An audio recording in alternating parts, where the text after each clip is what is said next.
আজকের আমি তোমাদের সাথে শেয়ার করব কিভাবে ঘরে বসেই এই কম্বলগুলোকে ড্রাই ওয়াশ করা যায়। তো চলো আজকের আমি আমার কম্বলকে ড্রাই ওয়াশ করে তোমাদের সামনে দেখাবো। তো প্রথমে আমি গরম জল নিয়ে নিয়েছিলাম মগে, আর সেই মগে আমি সার্ফ নিয়ে নিয়েছিলাম।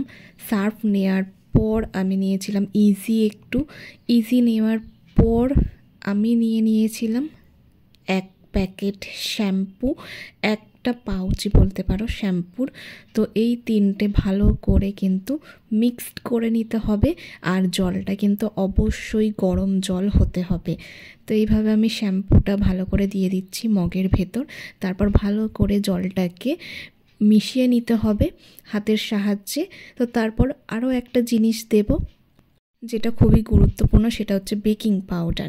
তো এই বেকিং পাউডারটা আমরা দিয়ে দেব।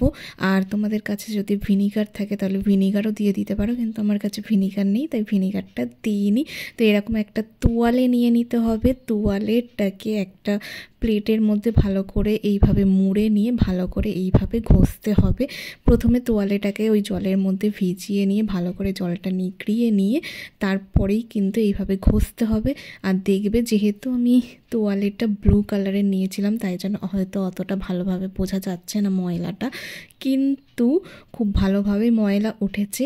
যদি তোমরা এইভাবেই ঘরে বসে ড্রাই ওয়াশ করতে পারো তাহলে খুবই ভালো, দেখবে খুবই ভালো রেজাল্ট এসছে। তোমরা দেখতেই পাচ্ছ আমার কম্বলটা কত সুন্দর পরিষ্কার হয়ে গেছে। আর এটা কিন্তু বলতে পারো যে ভিতরেরটা, কম্বলের বাইরের এখনও বাকি আছে। এটা আমি ভিতরে একটা পরিষ্কার করেছি, আর এটা হচ্ছে কম্বলের বাইরে, ওইভাবে একইভাবে আমি পরিষ্কার করেছি। দেখো কত সুন্দর লাগছে পরিষ্কার করে।